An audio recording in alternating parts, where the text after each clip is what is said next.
পাশে তামশাল দোহরাই আমি লাল কাঞ্চাল জালাল ফানজাল আনজাল দোহরাইয়া আমি লাল কাঞ্চাল জালাল ফানজাল আনজাল দোহরাইয়া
মনে আসেনি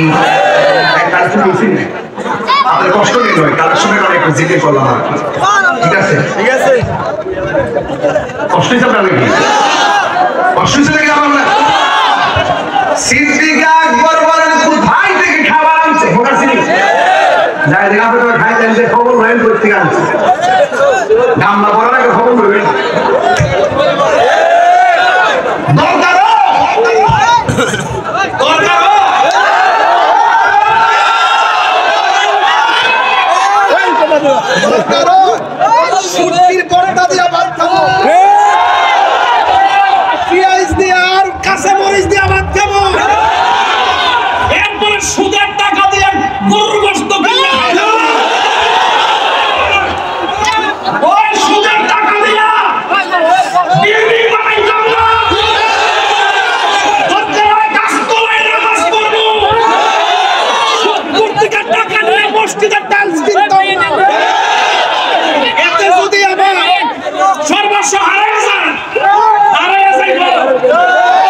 আমার মতো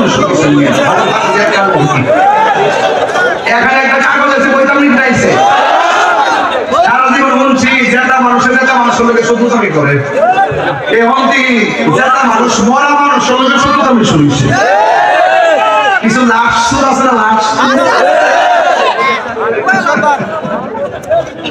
আমাদের বলছে হুজুর আজানের আগে দুরূদ শরীফ পড়া যাবে কিনা আমাদের মধ্যে কিছু লোক আছে আমরা যখন আজানের আগে যখন দুরূদ সালাম পড়ি তখন তারা কি করে বেদাতের ফতোয়া দেয় আজ পর্যন্ত শুনছেন আজান যারা আমরা দুরূদ শরীফ পড়ি আজানের আগে আমরা কি দুরূদ শরীফে আজানের অংশ মনে করি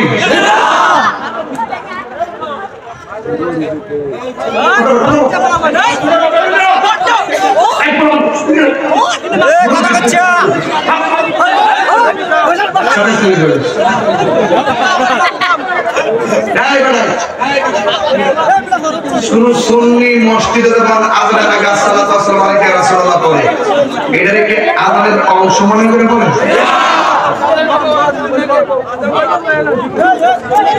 হাদিস শরীফে আছে যে আজানের পরে দুরূদ পড়া হাদিস শরীফে আছে কি আজানের পরে দুরূদ শরীফ পড়া তারপর আল্লাহুম্মা রাব্বা হাযিহি দাওয়াতি তাম্মা এই যারা পড়বে দুরূদের পরে এই দোয়াটা যারা পড়বে রাসূল তাদের জন্য সুপারিশ করবে যেরকম সুবহানাল্লাহ তো এখন যারা বলে আজানের আগে দুরূদ সালাম পড়া বেদাত আজানের পরে দুরূদ শরীফ পড়া হারাম আজানের আগে দুরূদ শরীফ পড়া নিষেধ এই কথা যারা বলে তাদের কাছে আমার প্রশ্ন আপনারা বলুন কয় জায়গায় দুরূদ পড়া নিষেধ এক নম্বর দেখেন আমি ভাইতে রাখছি এক নম্বর স্বামী স্ত্রীর মিলনের সময় দুরূদ শরীফ পড়া যাবে না দুই নম্বর পেশাব পায়খানার সময় কোন ফাউজে ঢুকি বাইরে কোন ফাউ সেখানে দোয়া আছে ঢোকার দোয়া আল্লাহুম্মা ইন্নী আউযু বিকা মিনাল খুবুস ওয়াল খাবাইস আজাই এক নম্বর তোমরা সময় অল্প সেখানে আপনি দোয়া করবেন কিন্তু এখানে দুরূদ শরীফ পড়া যাবে না এটা হাদিসে নিষেধ তিন নম্বর হলো হাসি দেওয়ার পরে আমরা যখন হাসি দেই হাসি দেওয়ার পরে কি করি এখানে দুরূদ শরীফ পড়া যাবে না চার নম্বর প্রাণী জবাই করার সময় দুরূদ শরীফ পড়া যাবে না কি বলে জবাই করি পাঁচ নম্বর কোরআন তেলাওয়াতের মাঝে যদি নবী পাক সাল্লাল্লাহু আলাইহি ওয়াসাল্লামের নাম আসে তখন সেখানে আপনি দুরূদ শরীফ পড়বেন না যেমন ওয়ামা মুহাম্মাদুন ইল্লা রাসূল এখানে যদি নামাজের মধ্যে যায় পড়বেন ওয়ামা মুহাম্মাদুন সাল্লাল্লাহু আলাইহি ওয়াসাল্লাম এটা কি হয়ে যায় আয়াত বৃদ্ধি পায় এবং আল্লাহ পাকের কালামে মানে বিপরীতে যায় এই জন্য সেটা পড়া যাবে না তাহলে আমি আপনাকে বললাম কয়টা একটা দুইটা তিনটা চারটা পাঁচটা কয়টা এই পাঁচ জায়গা দুরূদ পড়া নিষেধ সুস্পষ্ট নস দ্বারা প্রমাণিত অকারণ ঠিক না যেহেতু এই পাঁচটা জায়গায় দুরূদ শরীফ পড়া সুস্পষ্ট নস দ্বারা প্রমাণিত দলিলের মাধ্যমে প্রমাণিত এছাড়া যত জায়গায় আছে প্রত্যেকটা জায়গায় দুরূদ শরীফ পড়া যেহেতু হারাম না আজানের আগে দুরূদ শরীফ পড়া যেহেতু এই দলিলের মাধ্যমে নিষেধ না হারাম না নাজায়েজ না সুতরাং এবং দুরূদ শরীফ পড়া যে জায়গায় নিষেধ এই জায়গার ভিতরে যেহেতু আজানের আগে দুরূদ সালাম পড়া নিষেধ উল্লেখ নাই সেই ক্ষেত্রে যেখানে নিষেধ থাকে না যে কোনো বিষয় যদি সুস্পষ্ট হারাম না থাকে না থাকে সেটাই পালন করা বৈধ জায়েজ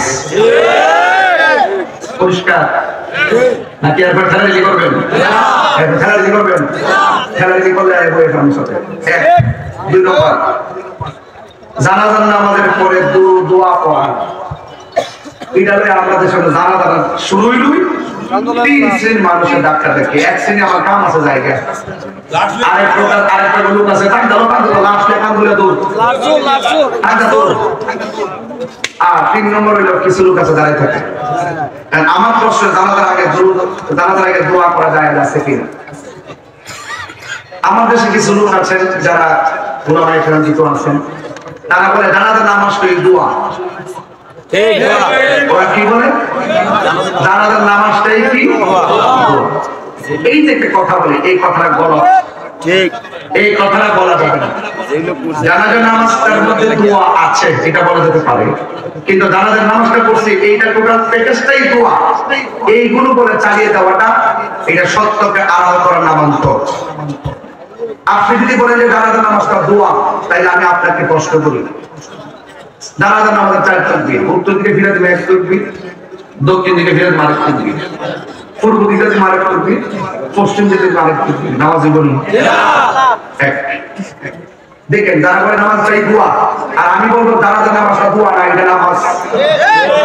কি তো নিয়তটা বলো কিছু বুঝবেন?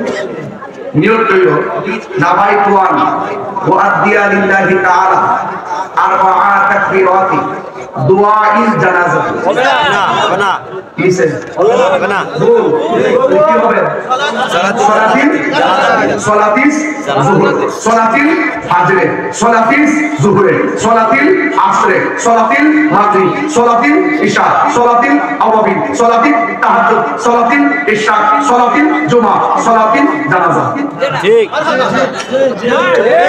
5 ওয়াক্ত নামাজ হবে, সালাতিল জানাজা, সালাতিল জুমা, সালাতিল আওয়াবিন, সালাতিল তাহাজ্জুদ, সবই তো সালাত সালাত সালাত। জানাজা নামাজ হয় সেটা দোয়া করতে লেগে, তাহলে বোঝা গেল ডাল মে কুছ কালা হে। অনর্থক ফাউ চিন্তা করার দ্বারা কেন সহজ সরল মানুষের বিভেদ লাগান? এগুলো কি বিভেদের বিষয়? আমার ভালো লাগে না, যার ভালো লাগে করবে, এটা তো ফরজ ওয়াজিব না, যে দোয়া করতেই হবে, দোয়া করতেই হবে নাকি? কি ফরজ ওয়াজিব? আপনি যখন বলবেন এটা জায়েজ না, এটা হারাম, তখন আমি বলবো সেখানে অযথা একটা বৈধ পদ্ধতিকে হারাম বলে চালিয়ে দিয়ে সেখানে এটা করা এবং সেটা কায়েম করা ফরজ হয়ে যায়। মুস্তাহাব করলে সওয়াব আছে, না করলে গুনাহ নাই। যদি কেউ করা যাবে না, ওই জায়গার মধ্যে মুস্তাহাবকে পবিত্র করে না, কি আর করা ফরজ। বুঝেন কিছু? বুঝবেন মুস্তাহাব শরীয়তের দলিল, মুবারক শরীয়তের দলিল। কথা বলেন ঠিক না ঠিক? আপনি ছেড়বেন না, তাহলে বোঝা গেল জানাজার নামাজটা কি দোয়া না নামাজ? জানাজার নামাজটা নামাজ। আল্লাহু আকবার, আল্লাহু আকবার, আল্লাহু আকবার। নামাজ হইব না, কোন দিকে মিটতিব? নামাজ কোন দিকে? কাবার দিকে। কোন দিকে? ওরে কাবার দিকে, পশ্চিম দিকে না, পশ্চিম দিকে নামাজ শর্ত না। আর উত্তর আছে, আর কাবার উত্তর আছে, আর কোন দিকে? দক্ষিণ দিকে। আর কাবার দক্ষিণ আছে, আর কোন দিকে? উত্তর দিকে। কাবার দিকে, কাবার দিকে, পশ্চিম দিকে নামাজ শর্ত না, কাবার শর্ত। কাবার দিকে সুবহানাল্লাহ কোন কি লাগে? সুবহানাল্লাহ।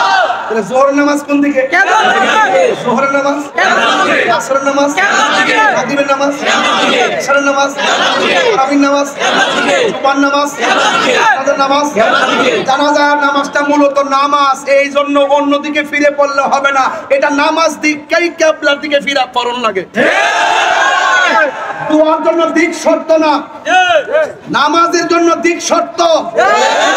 খবরেন না কেন? এরপর কি ঠালাঠালি করবেন? নাকাটা কি করবেন? ভালো না লাগে আমরা এরপর পেশকার শরীর কিতাবুল জানায়েজের মধ্যে আসছে, আমরা দলিলের মাধ্যমে চাঁদাবাজি করে না, পেশকার শরীর কিতাবুল জানায়েজের মধ্যে আসছে, ইযা সাল্লাইতুম আলাল মাইয়িতি ফাখলিসু লাহু দুআ। আল্লাহ বলছেন, যখন নবীজি বলছেন যখন তোমরা জানাজা নামাজ পড়ে ফেলো তখন মাইয়িতের জন্য খালেস ভাবে দোয়া করো। ইযা সাল্লাইতুম আলাল মাইয়িতি ফাখলিসু, শর্ত এবং জাযা, শর্ত এবং জাযা এটা সাথে সাথে হয়। কিন্তু কুরিমুনি কুরিমুকা, তুমি যদি আমাকে সম্মান করো আমি তোমাকে সম্মান করব। যখন তুমি নামাজ পড়ে ফেলো তখন তোমরা কি করো? মাইয়িতের জন্য দোয়া করো। এই ধরো একটা মানুষ মারা যাওয়ার পরে 3টা অবস্থা, একটা হলো জানাজার আগে দোয়া করা জায়েজ, জানাজার পরে দোয়া করা জায়েজ, দাফন করার পরে দোয়া করা জায়েজ, এবং 1 মাস পরেও জায়েজ, 10 বছর পরেও জায়েজ। জিন্দা থাকলেও জায়েজ, মরে গেলে জায়েজ। তাহলে উদউনি আস্তাজিব লাকুম, তোমরা আমার ডাকো আমি তোমাদের ডাকে সাড়া দিব। ভাই প্লিজ মাফ চাই, আমি কষ্ট দিয়ে গেলাম আপনাদেরকে। আসলে নবীর সালাম দিয়া নবী